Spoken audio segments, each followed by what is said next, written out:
Tiga ya.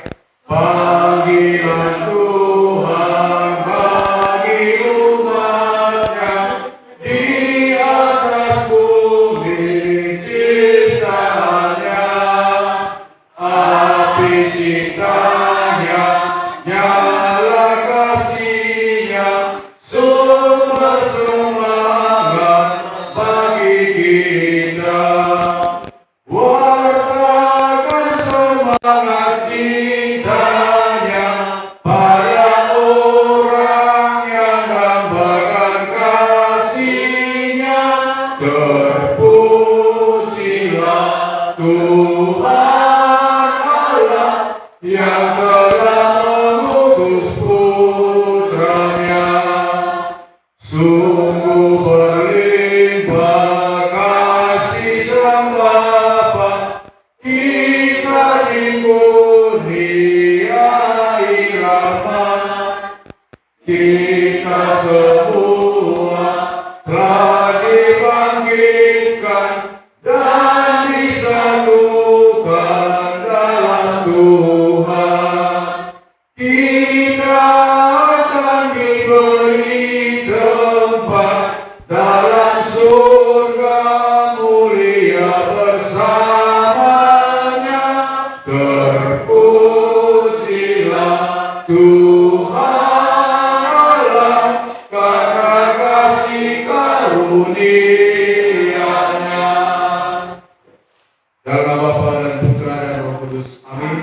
Allah yang Maha Baik, terima kasih kami sampaikan kepadamu, Engkau tetap memberikan kami kehidupan dalam berupa kesehatan, sehingga kami tetap dapat membagi waktu kami untuk bertemu bersama dengan sesama para pengurus dalam rayon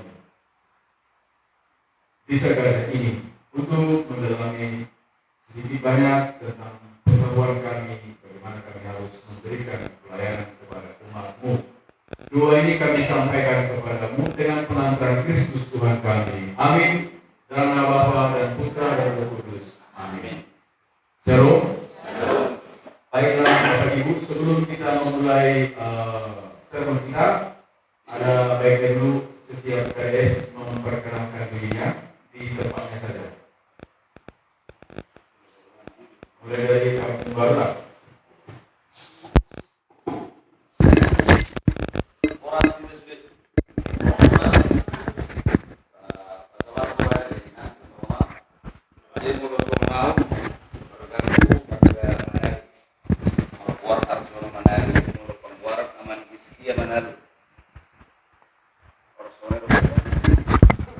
Nama ngalap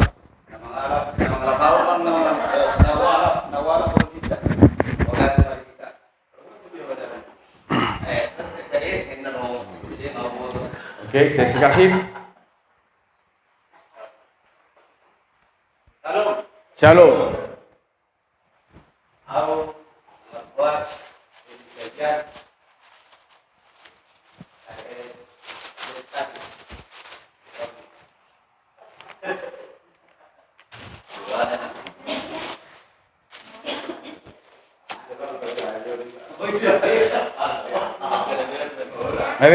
Oh, di Segaja.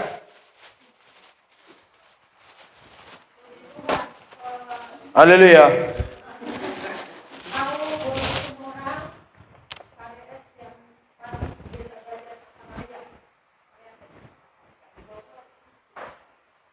Pematang pau. Bagi sorry. Horas mari kita salurkan. Horas. Wargu Pelita Simanjunta. Dekat. Dan stasi Albertus Pematang Pau. Di situ sebagai PNS Nakwala Bukirajen Bukselain. Semanima Kanadal sekali stasi Pematang Pau lebih macara horas. Horas Jelagabe. Horas.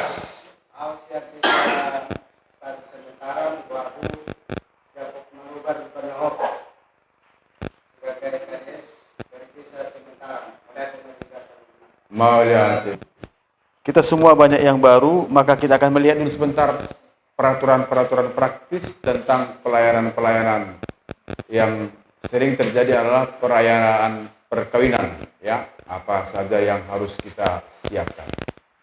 Pak Topi, Joshua, bagi pusat liliku, mangat tabur. Letakkan situ. Baik, jadi kalau ada umat kita, anak umat kita yang hendak mau menikah, supaya segera diberitahukan kepada para pengurus gereja, supaya bisa dikomunikasikan dengan pastor terkait dengan persiapan-persiapan. Walaupun 1 tahun lamanya, dan paling lambat 3 bulan sebelum hari H, sudah tahulah kita ada rencana itu. Jangan perkawinan tiba-tiba, ya. Karena ada beberapa hal yang harus disiapkan. Pertama disebut kursus persiapan perkawinan.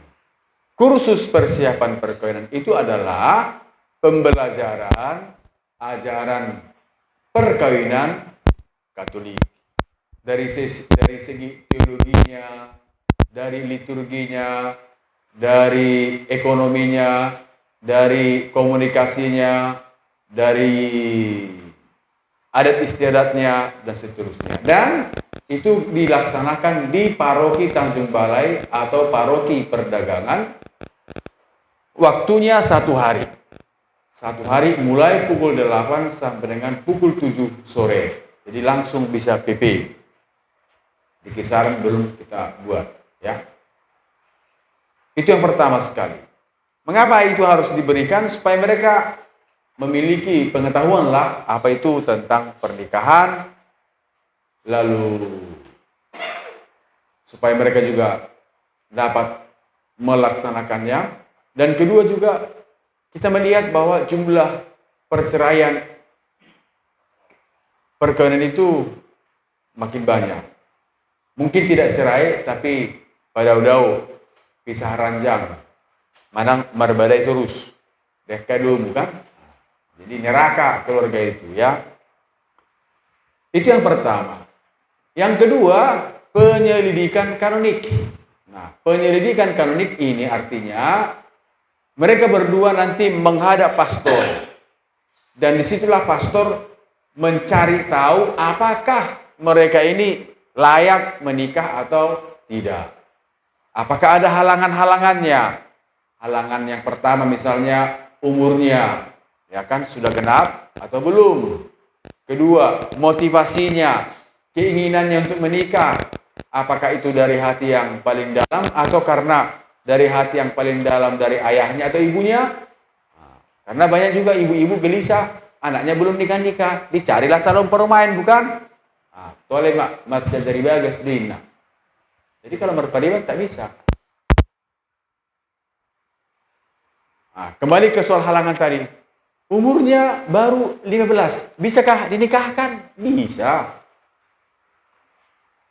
Mulai halaknya 2, mau lang saut kami pastor, anggo kami kemanikot dinikakan, daripada manikot nikahkan, kan itu kan?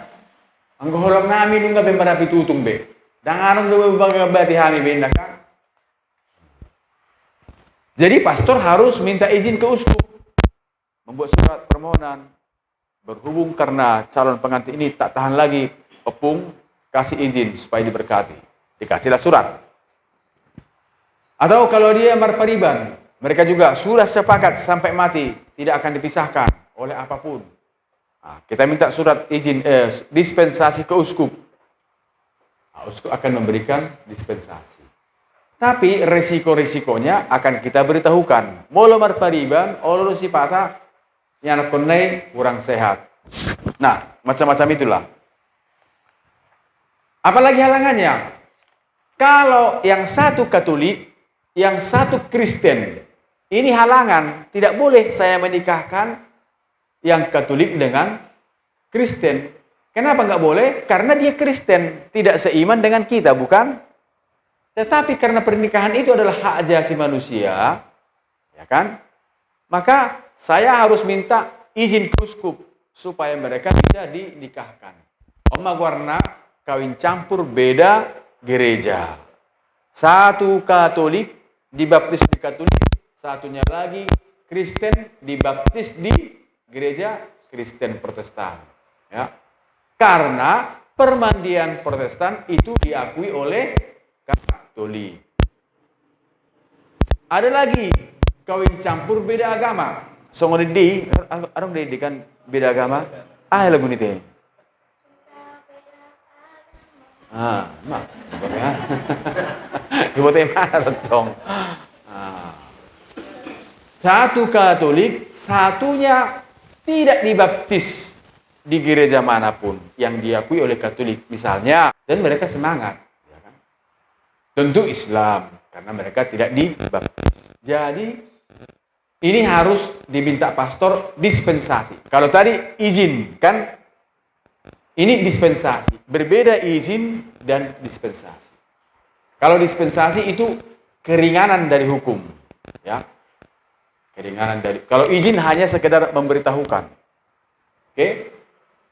Nah, itulah halangan-halangan perkawinan. Jadi mulai ada merupani neneng kawin Katolik doh Islam. Ya sudah, dan pun aku tersangkut tamu.